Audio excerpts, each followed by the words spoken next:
भारत सरकार ने इजराइल नहीं जाने की एडवाइजरी जारी कर दी है। इसके बाद कारीगर और उनके परिवारजन संशय में हैं।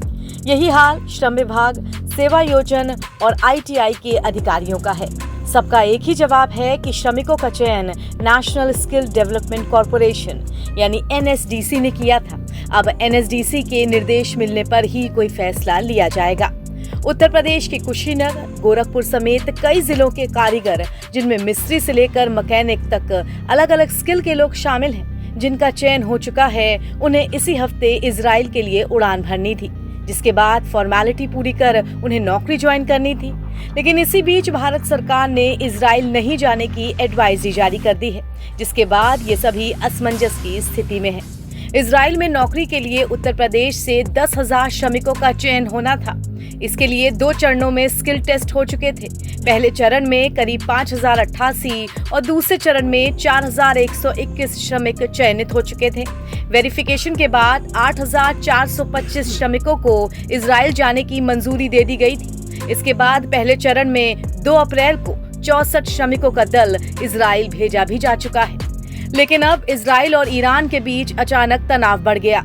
ईरान की तरफ से हमले के बाद किसी भी समय युद्ध की आशंका को देखते हुए भारत सरकार ने इन दोनों देशों में न जाने की एडवाइजरी जारी कर दी है। यही नहीं, इन दोनों देशों के रहने वाले भारतीयों को भारतीय दूतावास से संपर्क करने को भी कहा गया है।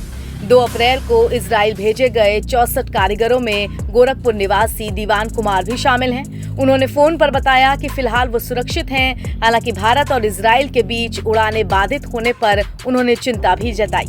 इसके अलावा प्रमुख सचिव श्रम एवं रोजगार अनिल कुमार ने बताया कि इजराइल और ईरान के लिए एडवाइजरी जारी होने के बाद सरकार या नेशनल स्किल डेवलपमेंट कॉर्पोरेशन से कोई आधिकारिक निर्देश नहीं मिला है। फिलहाल किसी नए दल को इजराइल नहीं भेजा जा रहा है। जल्द ही इसकी तस्वीर साफ हो जाएगी। बता दें कि पश्चिम एशिया पर युद्ध के बादल मंडराने के बीच शुक्रवार 12 अप्रैल को नई दिल्ली ने भारतीयों को क्षेत्र में मौजूद स्थिति को देखते हुए अगली सूचना तक ईरान और इजराइल की यात्रा न करने की सलाह दी है।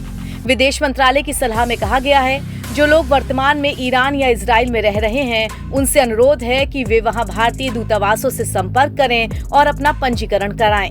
इसमें कहा गया है कि उनसे ये भी अनुरोध किया जाता है कि वो अपनी सुरक्षा के बारे में अत्यधिक सावधानी बरतें और अपनी गतिविधियों को न्यूनतम तक सीमित रखें।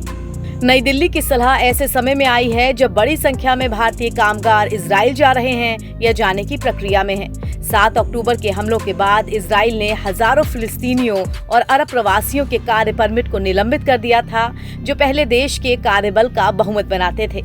इससे श्रमिकों की भारी कमी हो गई, जिसे अब भारतीय पूरा कर रहे हैं। NBT ऑनलाइन की रिपोर्ट।